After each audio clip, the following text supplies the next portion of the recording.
tajaajila geejjibaa qulqulluu nageenyummaan isaa kan eegamee fi si'ataa akka ta'u taasisuudhaaf egzibishiniin sosochii Itoophiyaatti faalama qilleensaa hir'isuu 2025 eegaleera. Itoophiyaan diinagdee magariisa waaraa Tarsimoon hoogganamu ijaaruuf hojjechaatii jirti jedhan baniinsa egzibishinichaa irratti argamuudhaan haasaa kan taasisan ministeera geejjibaa fi loojistikii Dr. Alamuu Simeen. የአየር ንብረት ለውጥ ተጽዕኖ በጨመረበትና ዲባኔ ጅጅረመ ቀበኛ ቀሌንሳፊ ገቲን ቦባአ ወይተ ቃሊቴ ከነቲ ገረ ጌጅበ መገሪሳ ተኤቲ ጨውን ኢትዮጵያዳፊ ፊለኖ ሶንታኔ ድርቀማ በረፈረንጆታ ዲግደመ ሶዶመቲ ኮንኮላቶታ ኤሌክትሪካን ኦጀተን ኩመ ዲበሸኒ ኦል አከብየ ኬሰ ገለኒፍ ኦጀተማ ጅራ የኤሌክትሪክ ተሽከርካሪዎች እንዲኖሩ ለማድረግ እየተሰራ ይገኛል። በዳድን ኢትዮጵያ ዲነግዴ መገሪሳ ከምቡረፈተ አከተውፍ ሆጀተማቲ ጅረ ጀዳን ሚኒስትሪ ሙሜጣናን ኦቦተ መስገን ጥሩነን ጅጅረምኒ ቀበኛ ቀሌንሳ fi dhiyeessiin gadaanan qormaatilee misoomaa ta'uu eeranii Itoophiyaan rakkoolee kanneen hubachuun furmaata fiduuf hojjechaa akka jirtus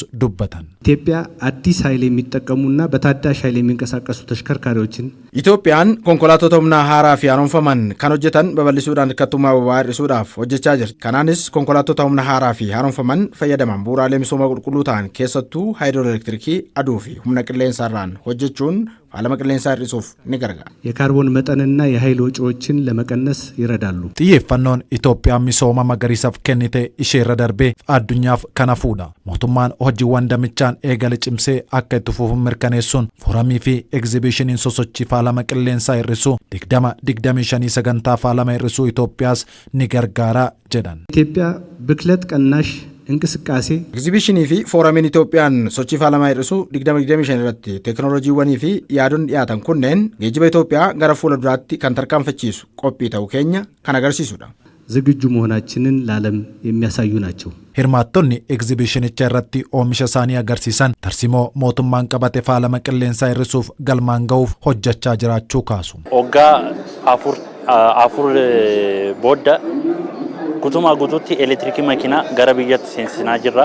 Kanaanis faalama qilleensa irrattis inerjii irratti akkasuma immoo naannolee adda addaatti akka giriin irratti wajjin waan ta'uuf dhaabbata keenya immoo